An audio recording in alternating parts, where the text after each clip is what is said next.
Hi guys, welcome back to the PHP course. और ये हमारा पीएचपी कोर्स से रिलेटेड 34 ट्यूटोरियल होने वाला है और इसके अंदर आप लोग एरेज को सीखने वाले हैं। तो बेसिकली एरेज हम यूज करते किसी भी वेरिएबल के अंदर मल्टीपल वैल्यूज को स्टोर करने के लिए। अगर हम नॉर्मली किसी वेरिएबल के अंदर मल्टीपल वैल्यूज को स्टोर करते, जैसे कि यहाँ पर देखिए मैंने क्या किया है, एक वेरिएबल लिया है और उसके अंदर मल्टीपल वैल्यूज को स्टोर किया है। अगर हम नॉर्मली इस तरीके से करते तो हमें एरर मिलेगा, क्योंकि हम यहाँ पर किसी वेरिएबल के अंदर ऐसे मल्टीपल वैल्यूज को स्टोर नहीं कर सकते। और अगर मैं इनके लिए एक सेपरेट वेरिएबल बनाऊंगा, जैसे 10 के लिए एक अलग वेरिएबल बनाया, 20 के लिए अलग वेरिएबल बनाया, तो वो क्या हो जाएगा, कोड की लेंथ वहां पर काफी बड़ी हो जाएगी। अभी तो बस मैंने यहाँ पर 4 एलिमेंट्स यूज किए हुए, बट लेकिन हो सकता है कि हमारे प्रोग्राम के अंदर वहां पर 300 एलिमेंट्स है, 400 एलिमेंट्स है और हमें उनको किसी वेरिएबल के अंदर स्टोर करना है, मतलब सेपरेट वेरिएबल्स के अंदर। तो वहां पर मुझे सभी के लिए एक एक अलग अलग वेरिएबल लेना पड़ेगा। तो वहां पर क्या हो जाएगा, हमारी प्रोग्राम की लेंथ काफी ज्यादा बड़ी हो जाएगी, तो ये तो वहां पर काम नहीं करेगा। एंड अगर हम इसको किसी डबल कोट्स के अंदर दे देते, जैसे कि मैंने यहाँ पर दिया है इसको डबल कोट्स के अंदर, तो ये क्या हो जाएगा, एक स्ट्रिंग बन जाएगी। मतलब एक न्यूमेरिक वैल्यू नहीं रहेगी, ये एक ही वैल्यू बन जाएगी, जहां पर हो जाएगा वो स्ट्रिंग। तो यहाँ पर अगर हमारे पास सिचुएशन ऐसी कि हमें मल्टीपल वैल्यूज को स्टोर करना है किसी वेरिएबल के अंदर, तो वहां पर हम यूज करते हैं एरेज का। वो कुछ इस तरीके से, यहाँ पर देखिए मैंने एक ए वेरिएबल लिया है और ये जो एरे है ये प्री डिफाइंड मेथड है। हम एरे का यूज करेंगे और फिर उसके अंदर हम लोग पैरेंथेसिस के अंदर जो भी एलिमेंट्स हम स्टोर करना चाहते हैं वो यहाँ पर दे देंगे। जैसे कि मैंने यहाँ पर 10 दिया, कॉमा किया, 20 दिया, फिर 30, 40 इस तरीके से। अभी यहाँ पर क्या हुआ है, जो मल्टीपल एलिमेंट्स है ये मेरे स्टोर हो चुके हैं इस ए के अंदर। एंड अगर मुझे इनमें से कोई भी एक एलिमेंट्स को एक्सेस करना है तो फिर मैं क्या करूंगा, इस एरे के थ्रू यहाँ पर मैं इसको एक्सेस कर सकूंगा। मतलब इस ए वेरिएबल को बोलूंगा कि जाओ इस वाले वेरिएबल को एक्सेस करो। तो अभी इसको एक्सेस करने का एक वे होता है, तो हम उसको आगे देखेंगे वो कैसे हम करते। तो हमारे पास यहाँ पर एरेज के भी टाइप्स होते। तो सबसे पहले है इंडेक्स्ड एरे, जो कि क्या करता है, न्यूमेरिक इंडेक्स के साथ हम वैल्यूज को स्टोर करते। तो हम आगे देखेंगे इसको। और उसके बाद जो सेकेंड टाइप है वो है एसोसिएटिव एरे, उसको हम कीज के साथ यहाँ पर स्टोर करते हैं।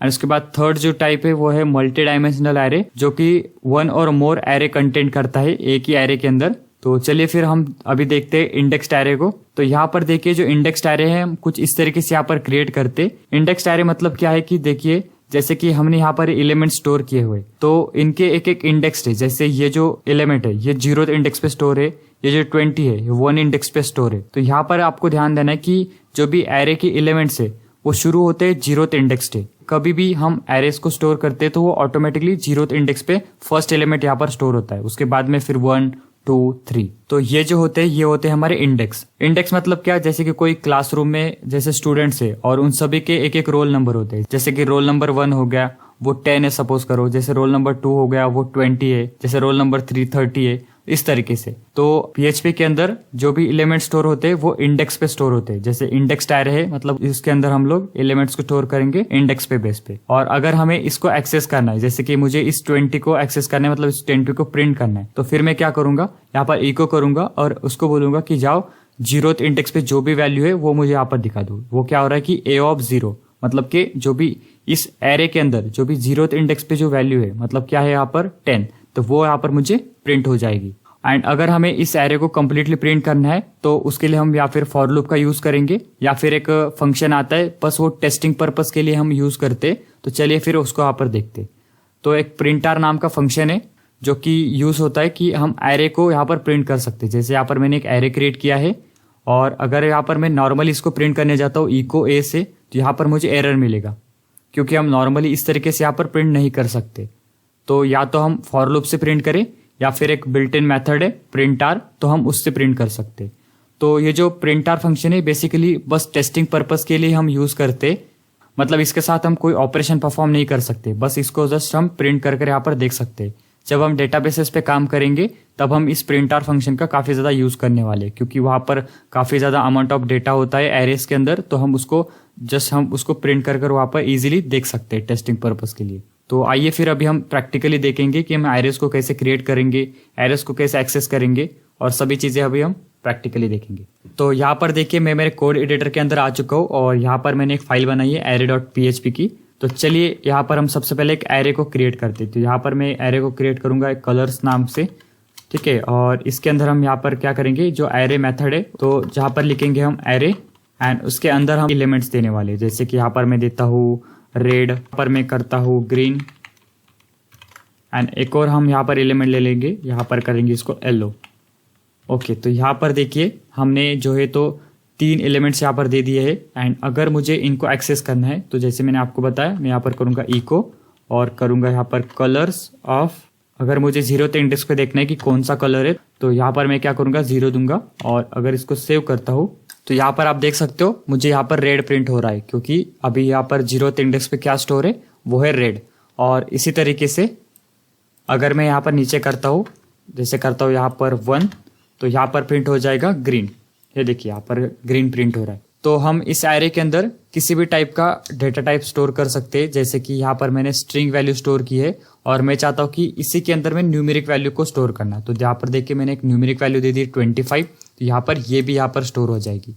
और अगर मैं चाहता हूँ कि यहाँ पर मैं कोई फ्लोट वैल्यू को स्टोर करना, जैसे यहाँ पर मैं करता हूँ 22.30, तो यहाँ पर ये भी पॉसिबल है।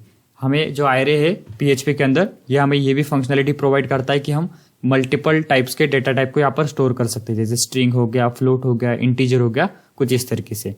एंड अगर यहाँ पर मैं इसको प्रिंट करने जाता हूँ तो अगर मैं इसको सेव करूंगा और यहाँ पर रिलोड करूंगा तो आप देख सकते हो जो 25 है जो कि 1 इंडेक्स पे स्टोर है वो यहाँ पर प्रिंट हो रहा है।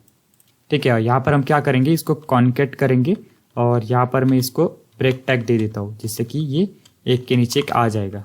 ठीक है, यहाँ पर इसको कॉपी कर मैं सेम यहीं पर पेस्ट कर देता हूँ। और यही अभी हम नीचे भी यूज़ करेंगे, इन सभी एलिमेंट्स को यहाँ पर प्रिंट करेंगे। बस यहाँ पर क्या करेंगे, इनके इंडेक्स को चेंज कर देंगे। यहाँ पर मैं करता हूँ 2, यहाँ पर 3 और यहाँ पर कर देंगे 4। और अगर मैं इसको सेव करूँगा, यहाँ पर रिलोड करूँगा तो आप देख सकते हो जो भी हमारे सारे एलिमेंट्स है यहाँ पर प्रिंट हो रहे हैं कुछ इस तरीके से। एंड अगर मुझे एक साथ इनको चेक करना है तो मैं क्या करूँगा, यहाँ पर मैं इसको कमेंट आउट करता हूँ और जो हमने प्रिंट फंक्शन के बारे में बात की थी तो अभी हम उसका यूज़ करेंगे। तो यहाँ पर मैं करता हूँ प्रिंट और इसके अंदर जो है तो ये वाला वेरिएबल यहाँ पर दे देता हूँ जो कि हमारा एरे वाला वेरिएबल है। और अभी अगर मैं इसको सेव करूँगा, यहाँ पर रिलोड करूँगा तो आप देख सकते हो जो कंप्लीट एरे है वो यहाँ पर प्रिंट हो रहा है। जैसे मैंने आपको बताया जो प्रिंट है बस हम इसको टेस्टिंग पर्पज़ के लिए यूज़ करते हैं। और यहाँ पर अगर हमें इसको और ऑर्गेनाइज्ड वे में अगर प्रिंट करना है तो यहाँ पर मैं क्या करूँगा, इको करूँगा और एक प्री टैग आता है जिससे कि हमें ये ऑर्गेनाइज्ड वे के अंदर यहाँ पर मिल जाएगा। तो यहाँ पर मैं क्या करता हूँ, इसको यहाँ से कॉपी कर यहाँ पर अगेन इसको पेस्ट कर देता हूँ और इस टैग को यहाँ से क्लोज कर देता हूँ। अगर मैं इसको सेव करूँगा तो आप यहाँ पर देख सकते हो कि हमें ये प्रॉपर वे के अंदर यहाँ पर प्रिंट हो रहा है। जैसे कि हमें बिल्कुल ही समझ में आ रहा है कि 0th इंडेक्स पे रेड स्टोर है, 1 इंडेक्स पे 25 स्टोर है और सेम नीचे वैसे यहाँ पर स्टोर है। तो ये तो हो गया हमारा एक वे एरे को क्रिएट करने का। एक और तरीका होता है एरे को क्रिएट करने का, तो आओ उसको भी देखते हैं। तो हम यहाँ पर कुछ इस तरीके से भी कर सकते हैं। तो यहाँ पर मैं क्या करता हूँ, इसको यहाँ पर रिमूव करता हूँ और यहाँ पर ऐसे करूँगा।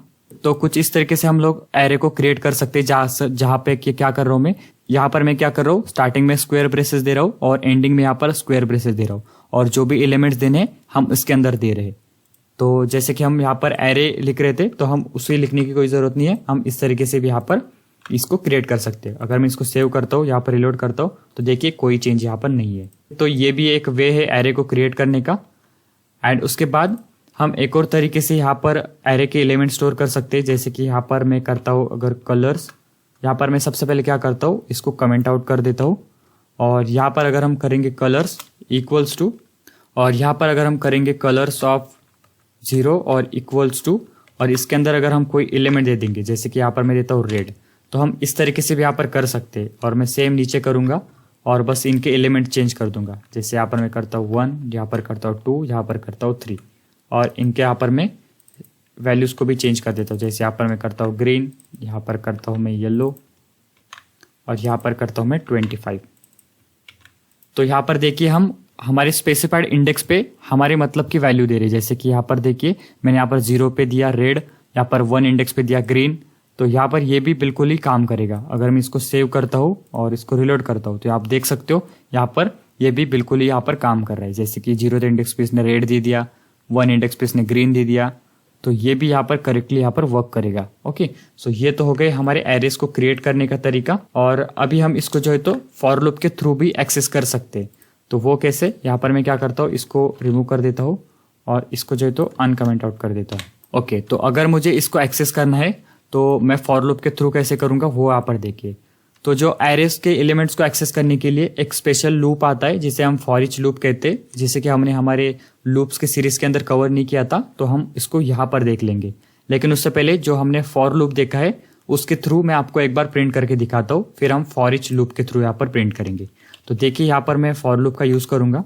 तो हमें क्या करना है, यहाँ पर सबसे पहले तो मैं इसको इनिशियलाइज करूँगा और हमें इसे स्टार्ट करना है 0 से, क्योंकि जो हमारे एरे के इंडेक्स है वो स्टार्ट होते हैं 0 से। ओके, तो मैंने इसको स्टार्ट किया 0 से एंड अभी मुझे इसको प्रिंट करना है कब तक, जब तक हमारी आई की वैल्यू हो जाती है इक्वल्स टू 4, क्योंकि अभी हमारे पास एलिमेंट्स कितने हैं 0 1 2 3 4, हमारे पास अभी एलिमेंट्स कितने 4, तो जब तक आई लेस देन 4 है तब तक ये प्रिंट होता रहेगा। ओके, और यहाँ पर हम क्या करेंगे, आई को प्लस प्लस कर देंगे।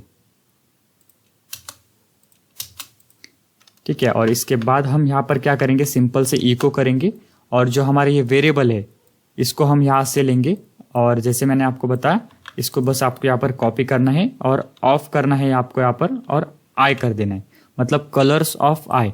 तो अभी क्या होगा, हमारे आई के अंदर जब 0 आएगा तब वो ये वाले इंडेक्स को प्रिंट कर देगा, जब आई के अंदर 1 आएगा तब ये इस वाले इंडेक्स को प्रिंट कर देगा, मतलब इस वाले एलिमेंट को यहाँ पर प्रिंट कर देगा। तो यहाँ पर मैं करता हूँ कॉलन और इसको सेव करता हूँ और यहाँ पर रिलोड करता हूँ।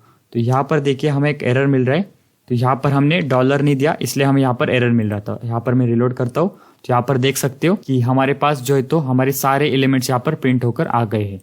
तो यहाँ पर अगर मैं करता हूँ तो यहाँ पर हम क्या करते हैं, इसकी लाइन को ब्रेक कर देते हैं जिससे कि ये प्रॉपर वे में यहाँ पर आ जाएगा। ठीक है, यहाँ पर रिलोड किया तो देख सकते हो सारे जो भी एलिमेंट्स है वो यहाँ पर एक एक हमारे पास प्रिंट हो रहे हैं। तो जैसे कि हमने फॉर लूप के थ्रू इसे प्रिंट किया, तो अभी हम इसको फॉर ईच लूप के थ्रू प्रिंट करेंगे। तो यहाँ पर सबसे पहले हम लिखेंगे फॉर ईच, जो फॉर ईच लूप है तो हम इसको स्टार्ट करते हैं फॉर ईच कीवर्ड से और इसके बाद हम देंगे राउंड ब्रेसेस एंड इसके अंदर हमें देना पड़ेगा जो हमारा ये वेरिएबल है जिसके अंदर हमारे एरे स्टोर है, तो वो हमें यहाँ पर देना पड़ेगा। एंड उसके बाद यहाँ पर एक एज कीवर्ड आता है, तो ये कंपलसरी होगा एज कीवर्ड और फॉर ईच कीवर्ड। एंड उसके बाद हम एक वेरिएबल ले लेंगे जिसके अंदर हमें ये एरे को लेना है। तो जैसे कि यहाँ पर मैं देता हूँ x, तो यहाँ पर अभी हम करली ब्रैकेट्स के अंदर आएंगे और यहाँ पर आकर हम करेंगे इको $x। और अगर मैं इसको सेव करता हूँ तो यहाँ पर देखिए जो भी हमारे एलिमेंट्स है वो यहाँ पर एक एक हमारे पास यहाँ पर प्रिंट हो रहे। तो हम इस तरीके से एरे को प्रिंट कर सकते हैं फॉर ईच लूप के थ्रू। जो फॉर ईच लूप है वो स्पेशली एरेस के लिए बना हुआ है और आगे आकर हम जब डेटाबेसेस के साथ काम करेंगे तब हम फॉर ईच लूप को काफ़ी ज़्यादा यूज़ करने वाले हैं। ओके, सो हम इस तरीके से यहाँ पर इसको यूज़ करते थे। यहाँ पर मैं क्या करता हूँ, इसको कॉन्केट करके यहाँ पर एक BR टैग लगा देता हूँ। ओके, तो यहाँ पर देखिए कुछ इस तरीके से हमारे एलिमेंट्स यहाँ पर प्रिंट हो रहे। तो आई होप सो कि आपको एरेस के बारे में समझ में आया होगा एंड आने वाली वीडियो के अंदर हम लोग देखने वाले हैं एसोसिएटिव एरे। तो फिर मिलते हैं नेक्स्ट वीडियो के अंदर, तब तक के लिए बाय बाय, टेक केयर।